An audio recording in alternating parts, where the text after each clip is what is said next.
Le goût d'entreprendre, Doris Pradal. Et seconde partie de cette émission, en compagnie d'Éric Maury et de Christophe Roux. Ils sont aux commandes de l'usine à musique, c'est à Toulouse. Bonjour Jean-Marc Fontaine. Bonjour Doris. Vous êtes un de nos référents éthiques pour le goût d'entreprendre. Et première question Jean-Marc à nos invités. Bonjour Éric, bonjour Jean-Christophe. Bonjour. Alors, on a déjà parlé là de studio d'enregistrement, de studio de répétition. Bon, on ne sait pas trop ce qui s'y passe, on enregistre, on répète. Vous êtes un studio de répétition. Et on sait que dans la région toulousaine, il y a un nombre considérable de studios d'enregistrement. Alors, est-ce qu'on peut considérer que vous êtes un petit peu l'antichambre du studio d'enregistrement? Vous permettez à des groupes de parfaire, je dirais, leur pratique pour aller un petit peu derrière. Allez, on va faire notre premier EP, on va faire notre premier disque. Est-ce que c'est un peu ça? C'est carrément ça. C'est tout à fait. Ouais, c'est ça. Oui. De toute façon, on ne va pas faire l'enregistrement sans être prêt. Déjà au prix de la demi-journée d'enregistrement, donc on est super carré sur le morceau.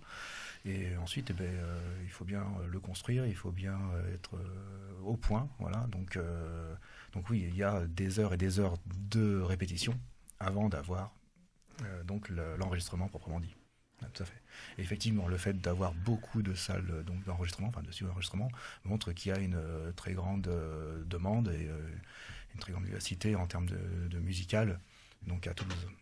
Et en général, les studios d'enregistrement qui existent ne proposent pas cette possibilité d'avoir simplement de la répétition. Si, c'est ce que le studio existe. Voilà, le studio existe. Alors à moins qu'il y ait des enregistrements tous les jours, voilà, tout le temps. Non, une fois que le studio existe, ils peuvent très bien après combler les moments où il n'y a pas d'enregistrement avec de la répétition, forcément. Oui, il y en a qui sont quand même complètement dédiés à l'enregistrement.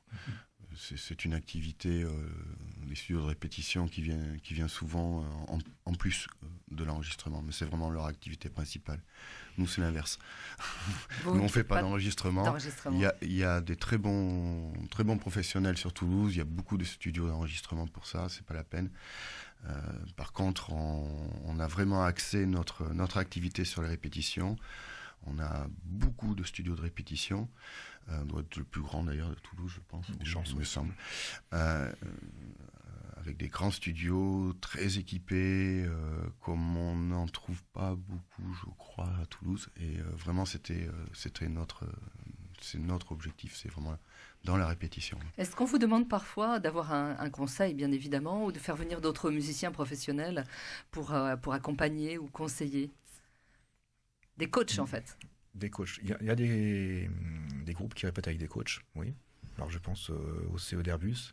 Ils ont une dizaine de groupes qui viennent répéter chez nous. Et parmi ceux-là, il y en a qui ont des coachs, donc un prof d'atelier, en fait. Voilà, c'est ça. Voilà. Je peux me permettre une petite aparté? Tout à l'heure, on a parlé des banques. Mais bien sûr. Et j'ai pas eu l'occasion et le temps de remercier la Nef et le Crédit Coopératif qui nous ont financés. Voilà, merci beaucoup. Jean-Marc, une autre question. Alors, je suis retourné au dictionnaire Larousse pour revoir la définition de usine.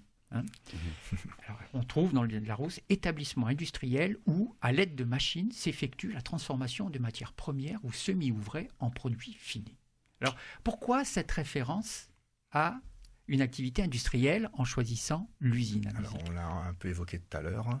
C'est une école de musique prend le matériau, et l'élément brut. Voilà, donc l'élève, voilà, qui ne connaît pas la musique. Il apprend la musique, donc déjà on le transforme un petit peu. Vous transformez, pas forcément le meilleur, mais bon, on le fait évoluer. Voilà. Et puis une fois qu'il est un petit peu compétent, il va répéter avec d'autres éléments, le guitariste, le batteur, le bassiste, etc. Puis ensuite, une fois qu'ils ont trouvé leur mode de fonctionnement, ils vont sur scène. Donc on peut partir d'un élément qui ne connaît pas la musique, un élément qui le maîtrise, donc de l'école à la scène. Voilà. Et donc c'est un peu l'image de l'usine. De la matière première au produit fini. Il y avait aussi la notion de grandeur on avait décidé de partir sur 1000 m², c'est quand même assez grand dans ce genre d'activité. Donc voilà, une grosse usine qui va produire de la musique, enfin qui va vraiment en faire sortir de la musique. Vous êtes un complexe tout en un, Jean-Marc, un 3 en 1 en fait, c'est ça, puisque vous faites bar, bar, bar à bière. Bar à bière. Ouais, salle de répétition et salle de spectacle. Voilà. C'est même 4 École. en 1, École. et école de École. musique. Alors, Et le bar, école. ça va avec Alors, le salle de justement, concert. Enfin, voilà. Pas de concert sans bar, enfin, c'est quand même lié. Alors, finalement, on pourrait se poser la question, quel est votre métier? On pourrait se poser aussi une autre question. Est-ce que finalement, votre métier, ça a été de mettre tout ça ensemble? Est-ce qu'il y a un objectif particulier à mettre tout ça ensemble? Oui. Oui. Ben, c'est justement ce dont on parlait juste avant, d'arriver à faire toute la chaîne musicale. Et le bar, mais ça c'est pour les concerts, pour les clients, parce Oui, que quand même, ouais. ça c'est J'allais vous poser la question, et En le fait- bar là-dedans, mais oui. pour les clients et et pour les gens qui viennent répéter aussi, pour les musiciens qui viennent répéter, parce que répéter c'est un loisir, donc il faut que ça soit quand même un lieu agréable, de détente.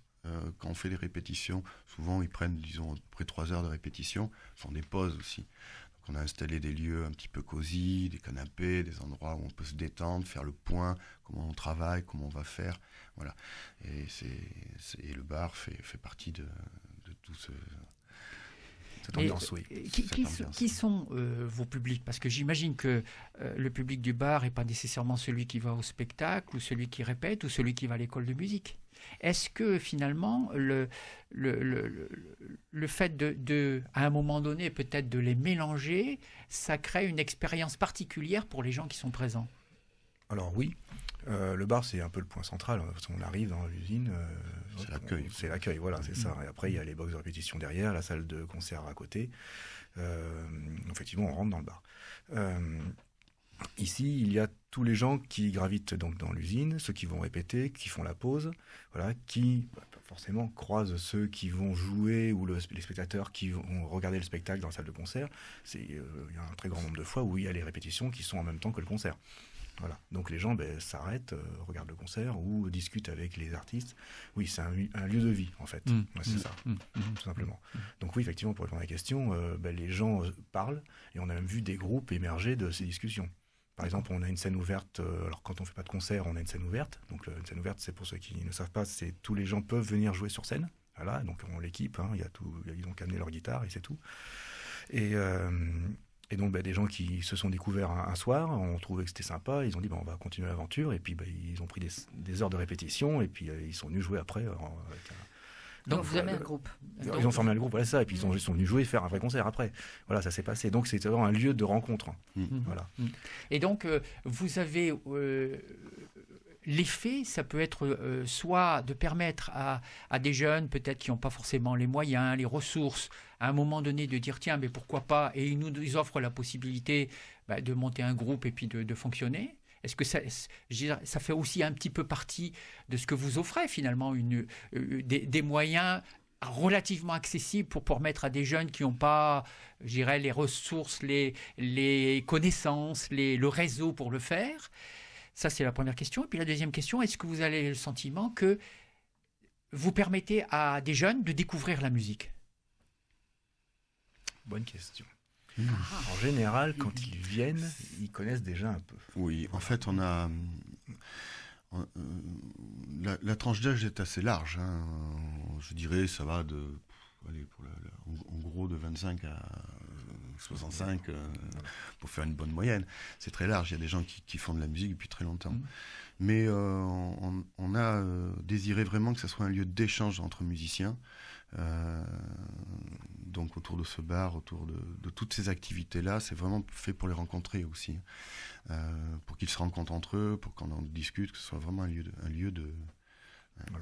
lieu musical, vraiment.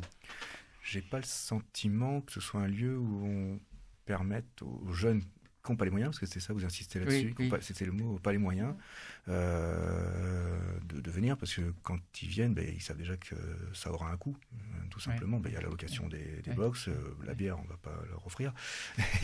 Voilà. Et puis les jeunes, ils sont majeurs. Les jeunes, c'est quel âge pour vous?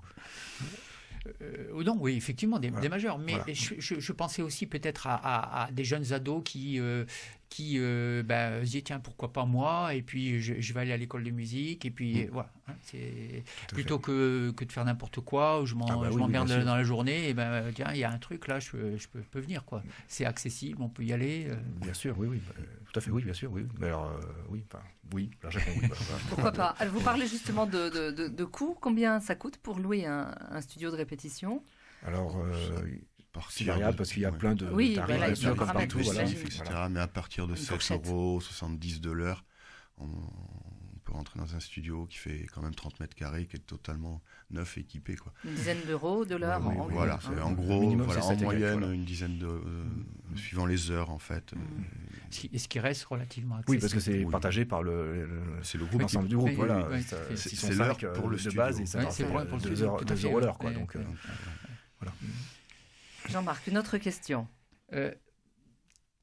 Au-delà des résultats financiers qui sont importants, nécessaires, et qui vous permettront de croître, de vous développer, qu'est-ce qui, selon vous, vous permettra de dire que vous avez réussi ce que vous vouliez entreprendre?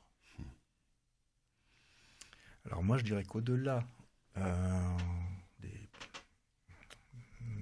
des paramètres financiers, je pense qu'on a réussi déjà. Voilà, parce qu'on a déjà le résultat de ce qu'on voulait entreprendre. On a une salle de concert qui fait venir du monde, qui tourne. On a une école de musique naissante, mais il n'y a pas de raison qu'elle ne marche pas autant que les autres écoles de musique. Voilà. C'est juste qu'elle a que quelques semaines d'existence. On a des sur-répétitions de qualité. Et surtout, on a le retour des clients, qui est toujours très positif. Voilà, c'est ça. Qu'est-ce qu'ils vous disent, les clients, finalement? Ils sont vraiment contents d'être dans ce lieu, que c'est un lieu agréable, chaleureux. Ils sont contents de l'accueil, ils sont contents de la qualité de l'endroit, de la tranquillité aussi, parce qu'on n'est pas embêté par... si on avait été en centre-ville, ça aurait été assez délicat avec les riverains. Il y a vraiment une liberté dans cet endroit, de l'espace, il y a tout ce qu'il faut.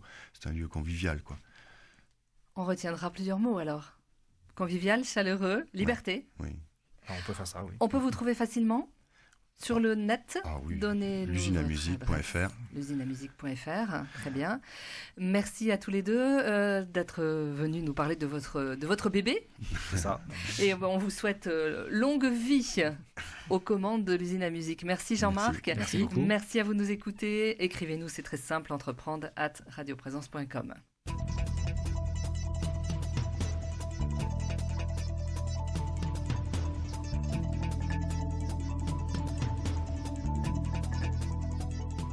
Le goût d'entreprendre, une émission en partenariat avec la Caisse d'épargne, la Banque des entreprises et des professionnels de Midi-Pyrénées.